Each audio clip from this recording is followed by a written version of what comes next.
کل تک وہ سحر کے لیے سیریس تھا، اب میرے لیے پرپوزل حد ہے ویسے غیر سنجیدگی کی۔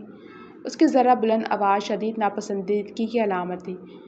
یہ رشتہ تمہاری آنی کی پسند ہے، اور سحر کا تو ویسے بھی نکاح ہو چکا ہے۔ انہوں نے منانے کی ایک اور کوشش کی، بھانجا ہونے کی وجہ سے وہ انہیں بہت عزیز تھا۔ شادی نہ ہو گئی، شاپنگ ہو گئی، یہ نہیں تو وہ نہیں تو کوئی اور۔ وہ غصے سے کھڑی ہو گئی۔ مجھے اسے شادی نہیں کرنی، اس کے علاوہ مجھے کچھ نہیں کہنا۔ اب کی بات ذرا تمیز سے مگر صاف انکار کر کے کمرے میں چلی آئی۔ ابھی ٹہل کر غصہ کم کرنے کی کوشش کر رہی تھی جو کم ہونے کا نام ہی نہیں لے رہا تھا۔ کچھ سوچ کر اس نے آنی کو کال کی۔ کیسی ہیں آنی؟ ذرا سنجیدگی سے پوچھا جس سے وہ چونک گئیں۔ میں ٹھیک ہوں، انہوں نے پیار سے جواب دیا۔ آپ نے امی سے کیا بات کی ہے؟ وہ سیدھا مدعے پر آئی۔ میں تمہیں اپنی بہو بنانا چاہتی ہوں، انہوں نے خواہش دہرائی۔ اتنا سب کچھ ہونے کے بعد آپ کیسے میرے بارے میں سوچ سکتی ہیں؟ وہ ان کے ساتھ مناسب لہجے میں بات کر رہی تھی۔ بیٹا تم کس بارے میں بات کر رہی ہو؟ وہ اس کی سوچ سے آگاہ نہ تھی۔ آنی، وہ میری دوست کو پسند کرتا ہے، چاہے شادی ہو گئی مگر وہ اس کی فرسٹ چوائس تھی، اور مجھے سیکنڈ چوائس نہیں بننا۔ یہی بات اس کی انا پر تازیانے کی طرح لگی تھی۔ بیٹا ایسا کچھ نہیں ہے۔ وہ اب گڑبڑا گئیں۔ واقعی ابھی وہ بات نہیں تھی، انہیں کچھ وقت انتظار کرنا چاہیے تھا۔ ٹھیک ہے، ایسا کچھ نہیں ہے، مگر میری دوست کے گھر رشتہ گیا تھا۔ اصل سے شادی کی صورت میں مجھے میری دوست نہ بچھڑ جائے، اس لیے میں یہ شادی نہیں کر سکتی۔ پلیز میری بات کو سمجھیے گا۔ وہ دھیمی پڑتی انتہائی عاجزی سے درخواست کر گئی۔ ٹھیک ہے، جیسے تمہاری خوشی۔ امینا بیگم بھی دل برداشتہ ہوئیں۔ ودیعہ کو انہیں اداس کر کے اچھا نہیں لگا تھا مگر وہ یہ شادی بھی نہیں کر سکتی تھی۔ آن بڑے ابا کے ساتھ سو رہا تھا جب اسے عجیب سا لگا، دیکھا تو ان کی طبیعت خراب لگ رہی تھی۔ بڑے ابا کیا ہوا؟ جلدی سے لائٹ جلائی تو وہ بہت مشکل سے سانس لے رہے تھے۔ اس نے جلدی سے باپ کو کال ملائی تو وہ بھی کمرے میں آ گئے۔ مشتبہ صاحب بھی اٹھ گئے تو وہ تینوں ہاسپٹل لے کر گئے انہیں۔ خواتین تو سب روتے ہوئے بے حال ہو رہی تھیں۔ سحر کی آنکھ گاڑی کے تیز ہارن سے کھلی۔ عجیب سا محسوس کرتے اس نے ونڈو سے جھانکا جہاں گاڑی نکل رہی تھی۔ انہونی کے خیال سے وہ جلدی سے نیچے بھاگی۔ کیا ہوا؟ ماں کے پاس پہنچتے ہی پوچھا۔ بڑے ابا کی طبیعت خراب ہو گئی، نوین نے اسے ساتھ لگایا۔ چلیں ہاسپٹل چلتے ہیں، وہ جلدی سے ان کا ہاتھ تھامتے بولی۔ ہم تینوں اس وقت کیسے جا سکتی ہیں؟ انہوں نے وقت دیکھا۔ چلیں تو میں ڈرائیو کر لوں گی۔ اسے ایک پل بھی سکون نہ تھا۔ سحر ہم صبح چلیں گے، اس وقت جانا مناسب نہیں ہے، منیبا نے ذرا سختی سے کہا۔ مجھے جانا ہے ابھی، میں بڑے پاپا کو کال کرتی ہوں۔ وہ اپنا فون لینے کمرے کی طرف جانے لگی۔ وہ بھی رستے میں ہوں گے۔ نوین نے انہیں روکا تو وہ وہیں بیٹھ کر رونے لگی۔ ان کی پریشانی کے خیال سے کال بھی نہ کی۔ 1 گھنٹے بعد کال کی تو کسی نے اٹینڈ نہ کی۔ یہ کال کیوں نہیں اٹینڈ کر رہے؟ بار بار نمبر ملا کر وہ جھنجھلانے لگی۔ ایمرجنسی میں ہوں گے۔ وہ دونوں خود پریشانی سے بے حال تھیں۔ ادھر صبح صادق ہوئی، ادھر ایمبولینس کی آواز نے ان کے بدترین خدشات کی تصدیق کر دی۔ پل بھر میں زندگی ایک گہرا گھاؤ دے گئی۔ ان کا پیارا ان سے دور چلا گیا، رونے کڑلانے کے باوجود ان کے سامنے ہمیشہ کے لیے رخصت ہو گیا۔ وہ تینوں ڈائننگ ٹیبل پر موجود تھے مگر پھر بھی خاموشی تھی۔ ودیعہ اور مصباح دونوں خاموش تھیں۔ خلاف معمول ودیعہ ٹیبل سے جلدی اٹھ گئی۔ کیا ہوا ہے؟ وحاج پاشا نے بیگم سے پوچھا۔ مصباح نے اصل کے لیے ودیع کی بات کی ہے مگر اس نے انکار کر دیا۔ وہ رشتے کے متعلق تو آگاہ تھے۔ انکار تو اس کا حق ہے مگر غصہ کیوں؟ وہ سمجھ نہ سکے۔ پتہ نہیں، اچانک سب سن کر موڈ بگڑ گیا۔ آپ اس سے بات کریں نہ رشتے کی، شاید آپ کی بات مان لے۔ وہ اب ان کو آگے کرنا چاہتی تھیں۔ ہم نے اپنی بیٹی کو ہر فیصلے کا حق دیا ہے تو اب زبردستی کیسے کریں؟ وہ بھی شاکی ہوئے۔ اصل بہت اچھا ہے، پھر فیملی سے ہے۔ اسے وہ کچھ زیادہ مارجن دے رہی تھیں۔ مصباح، ہماری ودیعہ کا فوکس فی الحال بزنس ہے اور وہ اس میں بہت اچھا پرفارم کر رہی ہے۔ پتہ ہے سب اس کی اسکلز سے بہت متاثر ہیں، اس لیے میں اسے بہت آگے دیکھنا چاہتا ہوں۔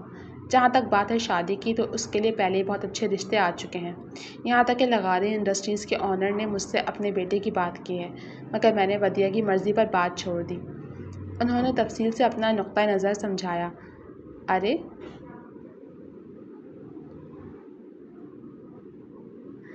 زہبر کی بات کر رہے ہیں؟ اسے تو میں نے ایک پارٹی میں دیکھا ہے، بہت گڈ لکنگ ہے۔ وہ اس سے مل چکی تھیں۔ ودیعہ کا جو نیکسٹ پروجیکٹ ہے وہ لغاری انڈسٹریز کے ساتھ ہے اور ازبر لغاری ہی اسے ہینڈل کر رہا ہے۔ اب بات دونوں بچوں پر ہے، اگر وہ مناسب سمجھیں گے تو بات آگے بڑھے گی۔ تم ودیع سے بلکہ کسی سے بھی یہ بات مت کرنا کہ وہ کہیں کنفیوز نہ ہو جائے۔ میں نہیں چاہتا کہ یہ سب اس کے پروجیکٹ پہ افیکٹ کرے۔ مصباح ان کی بات سمجھ گئیں اور ان کی بات سے متفق بھی تھیں۔ دیکھتے ہی دیکھتے 10 دن گزر گئے۔ زخم ابھی ہرا تھا پر روزمرہ کے معمولات کا سلسلہ چل پڑا۔ مرد حضرات نے آفس جانا شروع کر دیا، خواتین نے اپنے کام سنبھالے، مگر سحر ابھی وہیں رکی تھی۔ جنازے کی روانگی کے بعد اسے ایسی چپ لگی جو ابھی نہ ٹوٹی۔ وہ سب اس کے پاس بیٹھ کر تسلی، سہارا دیتے پر اسے اثر نہ ہوا۔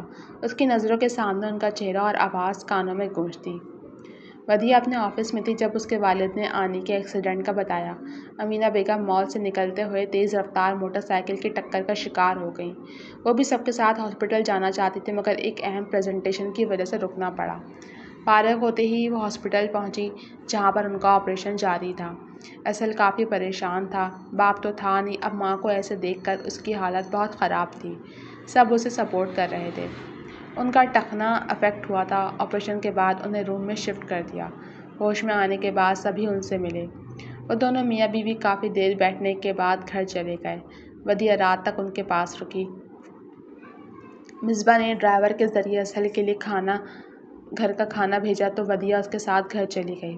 اگلے دنوں میں بھی وہ وقتاً فوقتاً ان کے پاس چکر لگاتی رہی۔ 2 دن بعد انہیں گھر شفٹ کر دیا گیا، تب بھی وہ ان کے ساتھ گھر گئی۔ شام تک ساتھ بھی رہی۔ وہ اپنی آنی سے بہت پیار کرتی تھی، اسی لیے ان کے لیے بہت پریشان تھی۔ بیٹا چل کر کھانا کھا لو۔ نوین کی بات سن کر وہ واپس سر صوفے پر گرا گئی۔ بچے، ہم سب کا صدمہ بڑا ہے، مگر تمہیں یوں دیکھ کر تکلیف مزید بڑھ جاتی ہے۔ اپنے بڑے پاپا کے لیے خود کو سنبھال لو، وہ بھی ڈھنگ سے نہیں کھا رہے، پھر میڈیسن بھی نہیں لے سکتے۔ ان کی نم آواز پر وہ اٹھ کھڑی ہوئی۔ منہ ہاتھ دھو لو۔ ان کے کہنے پر وہ واش روم گئی۔ منہ ہاتھ دھو کر ڈائننگ ٹیبل پر خاموشی سے بیٹھ گئی۔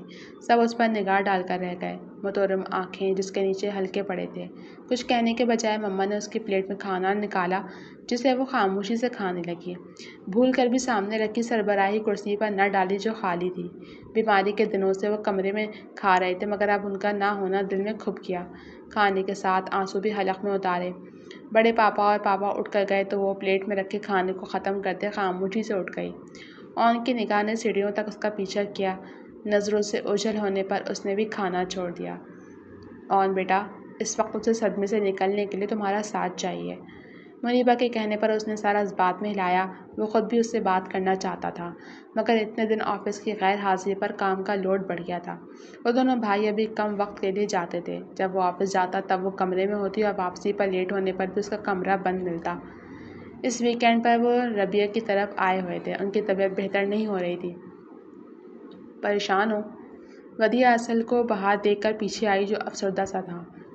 مام بہت ٹینشن لے رہی ہیں جس کی وجہ سے بی پی ہائی ہے، اوپر سے اتنی ہائی میڈیسن۔ وہ بے بس سا تھا۔ اتنی ٹینشن کی کیا بات ہے؟ اسے سمجھ نہ آئی۔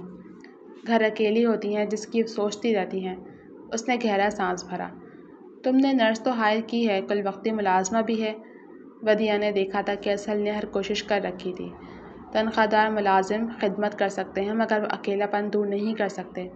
اپنی کہہ کر وہ تو گھر کے اندر چلا گیا مگر وہ کچھ سوچنے لگی۔ آنی، اب ہمارے گھر چلے نا۔ وہ ان کے پاس آ گئی۔ ارے بیٹا، میں کیسے آ سکتی ہوں؟ وہ نم سا مسکرا کر بولی۔ ربیہ، ودیع کی بات صحیح ہے، ہم مل کر تمہارا خیال رکھیں گے۔ مصباح نے بھی بہن سے کہا۔